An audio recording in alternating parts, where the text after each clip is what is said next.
안녕하세요. 오늘은 여러분이 보내주신 전기기능사 22년 3회차 필기 회로 이론 기출문제를 좀 같이 보려고 해요. 네, 반갑습니다. 뭐 시험 준비하시는 분들도 계실 거고 아니면 그냥 전기가 궁금하신 분들도 재밌게 들으실 수 있게 핵심만 좀 쏙쏙 뽑아보겠습니다. 자, 그럼 한번 시작해 볼까요? 네, 좋습니다. 이게 단순히 답만 외우는 것보다는요, 문제 속에 어떤 원리가 있는지 그 법칙들을 이해하는 게 훨씬 중요하거든요. 맞아요. 이 문제들이 딱 전기의 기본기를 어떻게 테스트하는지 잘 보여주는 것 같아요. 그렇죠. 자, 그럼 첫 번째로 볼 문제가 RLC 직렬 회로 문제네요. 3번 문제인데요. 네. RLC? 저항 R, 인덕터 XL, 커패시터 XC 값이 주어지고 전압이 딱 걸렸을 때 전류가 얼마냐? 뭐 이런 문제인데 네. 계산 자체는 임피던스 Z 구해서 전압 V를 Z로 나누면 되잖아요. I는 VZ. 그렇죠. 임피던스 공식 Z는 루트 R제곱 더하기 XLXC의 제곱 이걸 써야죠. 근데 이 문제가 재밌는 게 보니까 XL하고 XC 값이 똑같아요. 네. 맞아요. 바로 그 점이죠. 그럼 그 XL, XC 부분이 그냥 0이 돼버리니까 계산이 엄청 쉬워지네요. 그냥 R만 남는 셈이잖아요. 정확합니다. XL과 XC가 서로 상쇄되는 경우 이걸 이제 공진 조건 비슷하게 볼 수 있는데 이때 임피던스가 최소가 돼요. 그냥 저항 R값하고 같아지죠. 아하. 그래서 전류는 VR로 쉽게 계산되고 여기선 답이 10A가 나오는 거죠. 그러니까 이 임피던스라는 게 교류 회로에서 전류를 방해하는 종합적인 저항 같은 건데 네, 맞아요. XL이랑 XC가 서로 반대 방향으로 작용해서 딱 맞아떨어지면 방해 요소가 확 줄어드는 거군요. 그렇죠. 바로 그 원리가 라디오 주파수 맞추는 거? 그런 데 쓰이는 거예요. 특정 주파수만 잘 통과시키게 되는 거죠. 오, 신기하네요. 라디오 튜닝의 원리가 여기에 숨어 있었군요. 네, 이런 기본 원리 이해가 중요합니다. 알겠습니다. 자, 그럼 다음 문제로 넘어가 볼까요? 6번 문제인데 이건 개념 문제네요. 네, 정전 유도 현상. 맞아요. 대전된 에버나이트 막대를 금속판 가까이 가져갔는데 닿지도 않았는데 밑에 달린 금속박이 쫙 벌어진다. 이게 뭐냐? 답은 정전 유도인데. 이게 왜 그렇게 되는 거죠? 직접 닿지도 않은데 신기하잖아요. 이게 전하의 기본 성질 때문이에요. 같은 종류 전하는 밀어내고 다른 종류는 끌어당기는 거. 아, 네네. 플러스 마이너스. 그렇죠. 예를 들어서 음전하, 마이너스를 띤 막대를 가져가면 금속판 안에 있던 자유전자들, 얘네도 마이너스잖아요. 네. 그러니까 막대의 마이너스 때문에 밀려나서 저 아래쪽 금속박 쪽으로 도망가는 거예요. 아, 밑으로 몰리는군요. 네. 그럼 상대적으로 막대랑 작다운 금속판 위쪽은 플러스 전하가 많아지고 먼 쪽인 금속박은 마이너스 전하가 많아지겠죠. 그렇죠. 양쪽 금속박이 둘 다 마이너스가 되니까 서로 같은 전하라 밀어내는 힘이 작용해서 벌어지는 겁니다. 접촉 없이도 이렇게 영향을 주는 거죠. 아하, 그래서 벌어지는 거구나. 이해됐어요. 겨우내 스웨터 벗을 때 막 머리카락 달라붙고 그런 거랑 비슷한 원리네요. 네, 본질적으로 같습니다. 근데 이런 정전기가 그냥 좀 불편한 정도가 아니라 위험할 수도 있다면서요. 12번 문제 보니까 네. 아주 중요하죠. 산업 현장에서는. 정전기 발생 방지책으로 틀린 걸 고르라는 문제인데 접지한다, 재전복 입는다, 배관 내 액체 유속 제한한다 이런 건 맞는데 네, 다 맞는 방법들이죠. 습도를 30% 이하로 유지한다. 이게 틀린 답이라고 하네요. 전 오히려 건조해야 정전기가 덜 생길 줄 알았는데. 그 반대입니다.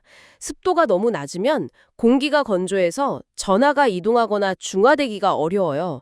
그래서 몸이나 물체에 정전기가 쉽게 쌓이는 거죠. 아, 그렇군요. 네, 그래서 오히려 습도를 좀 높여줘야 공기 중에 수증기 분자가 전하를 흡수하거나 흘려보내서 정전기 축적을 막아줍니다. 한 50에서 60% 정도 유지하는 게 보통 권장되죠. 그래서 겨울철 건조할 때 정전기가 더 심한 거였군요. 맞습니다. 특히 주유소나 반도체 공장, 화학약품 다루는 곳 이런 데서는 정전기 방전 스파크 하나가 큰 화재나 폭발로 이어질 수 있기 때문에 습도 조절이나 접지가 정말 중요해요. 와, 안전이랑 정말 직결되는 문제네요.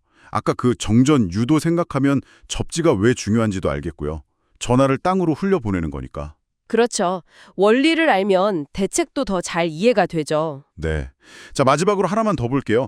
8번 문제인데 이건 뭐 전기 회로 해석의 거의 아버지 같은 법칙이죠. 키르히오프. 아, 네. 키르히오프 법칙 중요하죠. 그중에서도 제2법칙, 전압법칙을 가장 잘 나타낸 설명이 뭐냐는 질문인데 답은 임의에 닫힌 회로에서 기전력의 합은 전압 강화의 합과 같다는 거잖아요. 네, 맞습니다. 당연한 말 같기도 한데 이게 왜 그렇게 중요한 기본 법칙으로 강조되는 건가요? 이게 사실은 에너지 보존 법칙을 전기 회로에 적용한 거예요. 아, 에너지 보존이요? 네, 닫힌 회로라는 건 한 바퀴 도는 거잖아요. 그럼 그 회로에 전압을 공급하는 전원, 기전력이 있죠.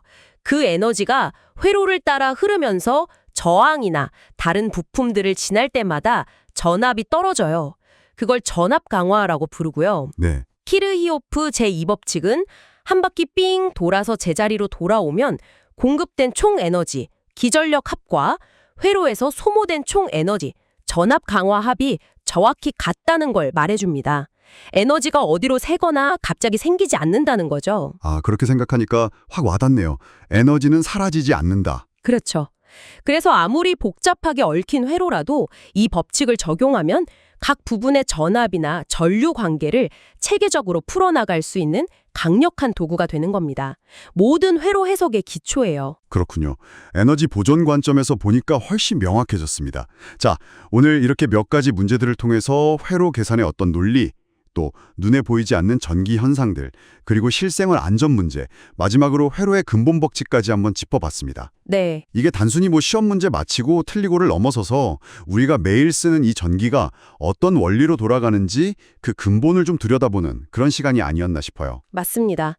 이런 기본 원리에 대한 이해가 쌓이면 뭐 관련 분야 전문가를 목표로 하시는 분들은 당연하고 그냥 우리 시대를 살아가는 교양으로서도 굉장히 가치가 크다고 생각해요. 그렇죠. 작은 문제 하나하나가 사실은 더 큰 시스템을 이해하는 열쇠가 되는 셈이죠. 네, 오늘 저희가 시간 관계상 다루지는 못했지만 보내주신 자료에 보면 뭐 전력 계산 문제 17번 P는 WT나 유효 전력 15번 P는 EI 코사인 세타 같은 문제들도 있었거든요. 아, 네. 전력 부분도 중요하죠. 우리가 보통 전기하면 전력을 많이 떠올리는데 이 전력이라는 게 사실 하나가 아니잖아요. 유효 전력, 무효 전력, 피상 전력. 이게 왜 그렇게 나눠져 있고 특히 우리가 실제로 내는 전기 요금하고 직접 관련 있는 유효 전력 외에 그 무효 전력이라는 건 도대체 뭘까? 그렇죠. 발전소나 전력 시스템 전체 관점에서는 왜 이 무효 전력까지 신경 써서 관리해야 하는 걸까요? 실제 에너지 효율이나 비용 측면에서 이 보이지 않는 전력들이 어떤 의미를 갖는지 여러분도 한번 생각해 보시면 재밌지 않을까 싶습니다. 네, 아주 좋은 질문입니다. 다음에 기회가 되면 그 부분도 한번 다뤄보면 좋겠네요. 네, 오늘 심층 분석은 여기까지 하겠습니다. 다음 분석에서 또 흥미로운 주제로 찾아뵙겠습니다. 감사합니다. 감사합니다.